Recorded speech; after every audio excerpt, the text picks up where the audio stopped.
Check 1 2. We're live. Not live, actually. We're just recording. Chris J. Updates. Cool, man. Oops. Ignore that. Updates. This is the draw over. Let's take a look. You made a big jump. I think it's great that you made the jump into rendering.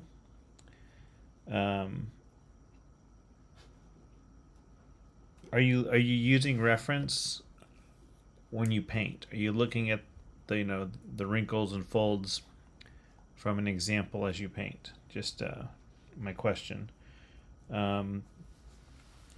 This leg here, it looks kind of like a rubber noodle. It's kind of like it's the cloth, the way you painted it. It looks like his bones are rubber, or her bones. I can't tell the gender, but looks like rubber noodle. So you might want to fix that. That's like one of the first things I noticed.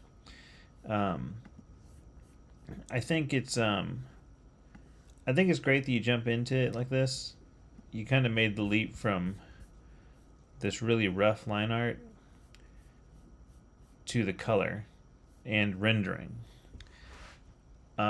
If you're doing this professionally, I would advise you to go from rough lines, get those approved, then do the clean lines, get those approved, then start painting the color flats. The color flats are where you just put in the flat color under the lines. Get that approved, then start rendering. I think you should slow down a little bit with your process, have more check-in points. This is a mentorship, so like for you and me, it doesn't really matter, but the more check-in points you have, there are more opportunities for course correction. In the mentorship, that means that I could like review your line art, see if it's looking good, and before you start painting and doing a bunch of work painting, you can fix the lines. If it's work, you just want approval on every single step because you don't want to have to like start your painting and then like this note about the leg being kind of noodly. You're gonna have to like repaint that whole thing, or maybe use like the warp tool to like warp it into shape. It's just more work. It's more work than just drawing it with line art. So I would advise you to maybe have more check-in points instead of jumping straight into like the render and the finish. There's a few. It's still pretty rough, so it's hard for me to tell how much you plan to finish. You need to think about the flow of this turban and like how the cloth wraps. If you haven't already done this, you could go look up a video of someone wrapping a turban so you understand what the layers are like, the way they're wrapped. It's not really a turban, is it? It's like a kind of just like a headscarf with a, I guess it's kind of a turban, but like you should look up a video on how they wrap the headscarf just so you can understand how it folds and wraps around itself. This part here, I'm seeing a lot of like what I would call like busy work details, like either this robe is incredibly wrinkled, like they balled it up and wrinkled it, or they've got some weird texture underneath their body, but you've got a lot of, I don't know, they kind of feel like arbitrary, like some of these wrinkles. It's like you understand that you need wrinkles, so you're painting in lines to do wrinkles, but you're not thinking about the flow of the wrinkles. So like if this cloth comes and folds over itself, you'd probably have it go there, and then there might be one wrinkle here kind of fold it over itself.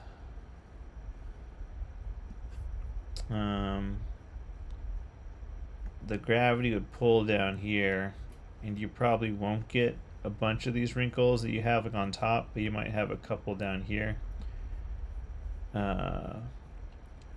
My advice to you to figure out these wrinkles would be to, like, I don't know if you live alone or if you have a partner or just like a friend, but you could like put a towel on your body and mimic the way you want the robe to like hang. Get like a blanket or a towel and like have it hang the way the robe is hanging, and take a picture of yourself and see how that material like bends and folds. Here, I'll give you an example. Here's just my blanket that I have. So I'm going to put the blanket on myself and then, like move my arm out so like you can kind of see like look at how the wrinkles look on me. Let me just make this a little bigger real quick. Okay, so I'll put my hand through the towel so you can kind of see my hand here, and it's kind of like I got a robe on. You have it like the robe's kind of coming down. I'm trying to get this the robe's kind of coming down on the forearm sticking out. So you've got it like in his fingers are kind of like doing this like 2-finger thing. I'm gonna turn so you can see the lighting better. But you can kind of see how the wrinkles, like the way they flow. Obviously, whatever cloth you put on yourself, it's gonna lay differently. So certain cloth might look a certain way, and you can like art direct it. So like you could put the towel on and be like, I don't like the wrinkles like that, and you could like bunch it up a bit and like fix it so that it looks more like your wrinkle. That's why I said if you have a partner or like a roommate, you could maybe ask them to pose, and then you could drape the cloth on them and like pull it so that you can get the look you want for the robe. But you can just kind of like fix it and just noodle it to where it looks good and take a picture, and then that's your reference for all the wrinkles and the folds. I do that stuff all the time. I don't leave it to chance, especially for like client work, client illustration. Like I really want to get the wrinkles right, so I ask my wife to pose. I'll make her like put a jacket on. If it's like the character's wearing like a leather jacket, I'll ask her to put on a leather jacket. If it's a character holding a lantern and like smoking a pipe, I'll put like a pin in my mouth and hold like a light and like pose with my face in the expression of the character. So a big weird goofy face, like weird crazy face with the lighting hitting my face correctly. Take a picture like that, and then I use that as my reference. You can't be afraid to take reference and use it to your advantage, because like every professional does that. And if you're wondering how certain professionals are like so perfectly nailing the wrinkles and folds of the clothes, it's because they're taking reference photos, or it's because they painted clothes so much so long they just know how to do it. So it's one of the two. But typically you learn how to paint the folds of the clothes from doing it over and over again, but you start off using reference, and you don't need the reference, but you want to kind of wean yourself off reference. But there's never it's not wrong to use reference ever. So I would say try and pose someone and fix the wrinkles based on that photo. You'll understand, like, once you see the results from doing that, you'll probably never not use reference again, because it just makes things easier. You're not guessing anymore. And I think you're probably taking a long time painting this because you don't actually know what the wrinkles are doing. So you're kind of like noodling. You're probably noodling around on this image, like starting to paint, starting to like, put these marks here, and then like maybe right here you get confused about like a pinch point. You're like, I don't really know how that's supposed to like connect. And I feel like that's probably what you're doing. I only say that because I was in your position in the past, and that's what I did. I would start painting a character in like a costume, and it would just take forever because I didn't know what I was doing, and I was like kind of guessing. I was like, I guess the folds are like this, and you sit there and you like paint it, then you look at it, you go, no, and you paint it again. You look at it and go, no, and like all you need to do is take a reference photo, and you'll be able to paint it real quick. That's the solution. Um, Same with everything. I mean, like really costume it up. Like you can get like a scarf thing for like the undershirt here, and you can like wrap a tea towel around your waist for this, you know, belt thing here. Um, it's a challenging image because there's so much drapery going on, and it's kind of like the main focus of the whole piece is this guy in these robes, or this person in the robes. Okay, so those are my technical notes. Those are like my hey, you should kind of like um, fix that, with reference. I think one thing you should consider is this hand is kind of you've kind of created a tangent with the hand. Um, it looks like we should see the hand, and then the book should be here, like further out. Not even that, like further out. Like the book should be like here. And let's say the pages are fluttering open. Like the book should be somewhere right here. I'm just painting this with my mouse pad, so it's really terrible. And the hand would be like here. I feel like this would look better because we can see the hand doing something, and then the book is set back here. And see how when I did I don't know, to me when I did that little draw over just now, like that feels better instead of the book covering the hand. Uh, this whole image is about one character, like looking through books, and the character, like the most important parts of the character, like the face and the hands, and you're covering one of the hands. So my advice would be move that book away from the hand. These are some like that I would call that like a big update to like move the book like that and like reveal the hand. This is why if you had sent me just the clean line art, I could have told you once you got the clean line art done, like, hey, maybe let's move the book, and it would be really easy to move the lines, and then draw the rest of the hand, and then you start painting later. Um, but it's not a problem. I mean, it doesn't really matter. I'm just saying it would be easier for you if you had a check-in point with the line art, because some of these changes are easier with just lines.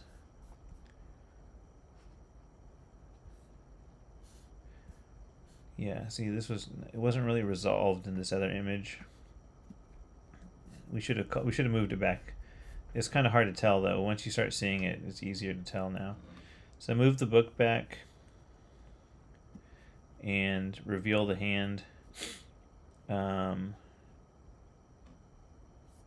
This is something that's kind of interesting. Are these supposed to be swinging?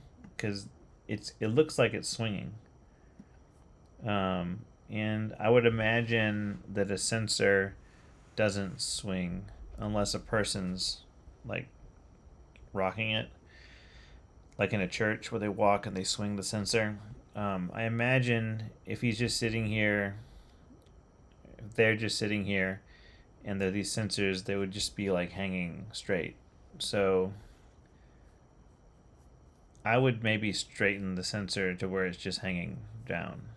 Um, just because I feel like it's kind of distracting to have like this thing in motion over here. Like way over here, there's this thing that's swinging because it's creating this diagonal line, which is competing with these other horizontal, not these vertical lines here, and then you've got this diagonal line, and so it kind of stands out as like, look at this thing that's moving, um, and it shouldn't be moving because it's kind of like the focal point of the piece is, the guy, or the girl, or the one, whoever this is. So I think you should make the sensor be straight down, and yeah. Here's like an art direction note. For me, I'm gonna make this in blue. For me, I feel like you could have more stuff. Like I think you could have like another book, or like maybe a scroll that goes off the page here, and then maybe you've got like a cup of tea, and then maybe there's like a candle here and here. Um, Maybe have them like break the page so that the candle's like down below, and then maybe you've got extra stack of books over here that just goes off screen, and then maybe there's like another scroll that's over here that's like folded, like rolling off the edge here, and then like you've got some other kind of like object back here that's like, maybe it's another scroll. I don't know. You could use a scroll as like a compositional tool. So it's got scrolls, it's got books, it's got candles. Maybe there's like um, an inkwell with pins right here. To me, that would flesh the scene out a lot more, and it tells more of a story of like, this person is like studying or something, or they're like here. Like if you look at my desk right now, I've got my iPad, I've got my MacBook, I've got my headphones hanging, I've got my phone here, I got my cup of coffee, there's like my mouse over here. Like there's just a bunch of stuff around me that tells you like, this is where I work, this is what I'm doing, these are the things that make it my workspace. That kind of storytelling can add a lot to the image. So I would advise you to like art direct this up more, and like make this scene come more alive, like really add a bunch of stuff into it. And I think if we look back at your references, yeah, like if we look back at your references, um, there's a lot of stuff in these references. Like there's candles. That's a terrible color to use. There's candles. There's stacks of books. There's floating paper. Floating paper. And the floating paper is used compositionally. It kind of creates these little arcs, that like these little halo all around him, these glowing orbs in the floating paper. There's a potion bottle. There's like some smoky thing. There's a bunch of books here. There's a cat. There's scrolls, bottle of ink that's spilling. There's some kind of staff over here that's laying down. There's another piece of paper here, and there's some more papers underneath here. So you kind of see like how filled out that scene is. So it's in your reference of what you wanted to do. You wanted to do a scene like this. So in order to make a scene like this happen, you need to add some more stuff. This person's surrounded by books. It's like all books. And then this person's got madness going on. There's a huge thing of books. And then they've got the papers, which are forming a nice, like papers and flying books are forming swooshing shapes that frame the focal points. So like you got this arc of shapes that frames this light here, and then these other papers frame the rest of the scene. You can kind of see how they've used all this stuff to frame out the character better. So based on the references that you provided, we need to kind of follow that. If this was like a job, if this was like a work job, and those are the references, I would tell you like, hey, based on the references, we need to up the amount of items in the scene to match the level of detail those references showcase. I would say it like that, right? And then I would, expect you to just know what that means. So a bunch more stuff is what I'm trying to tell you. A bunch more. Maybe there's like a thing here, like maybe like behind him is like a thing. I don't know. Maybe it could be a stack of books, like a big stack of books that goes like up, you know, and then like a candle on top of the books, a little candle. That would be like a nice framing device. Just kind of provides like a shape that like blocks out this person. You can have magic in this scene. All the references you have magic. There's like magic going on in each of these references. So I'm assuming you want magic in the scene somehow. If you're going to do magic in the scene, maybe put magic on. We'll do yellow for the magic. Maybe put magic. Don't do yellow for the magic. I mean, I'm just using the color right now, yellow. Don't do yellow. Well, unless you want to do yellow. You can have like magic glowing around the hand. It'll make the hand pop off the background. And you can have magic on this hand. And then maybe the eyes are glowing with magic. So they're just like absorbing all this text and stuff. Like maybe that's the whole story you're telling. But yeah. Takeaways. Okay, takeaways. More check-in points are good for client work. You don't have to do them here with me if you don't want to. It's just going to save you headache if you check in sooner. And if you don't jump to the next step unless you get approval. I'm not here to really approve your work so much as I am to give feedback on the work. But some of the changes I'm calling out would be easier for you to do in just line art, and then you could, paint later. How are you choosing your colors? I want you to kind of think about that. Like, why do they have a blue turban and a red robe? Like, what is there a reason for that? Is there like do you have like some kind of story in your head as to why they're wearing a bright red robe and then a blue turban? You might want to think about your color choices. I think some of the references we pulled before, or at least the ones I showed you last time, there was that tribe in Africa, and they have blue turbans, and the reason they have the blue stuff is because they have a special dye, and they use the blue dye with everything. So their robes are blue and their turbans are blue, and it's like a special dye associated with their culture, right? So that's a cool idea. But you've got like two really loud colors. You got this deep blue, and then you got this very kind of like almost like safety neon red. It is not like a normal red. It's kind of like a bright, kind of pinkish red.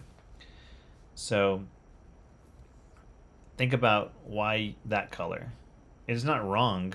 I'm not saying that's a bad color. I'm just saying when you make color choices, you have to have a reason, like a logical reason in your mind of like, why am I choosing this color here? So like, if you look back at your references,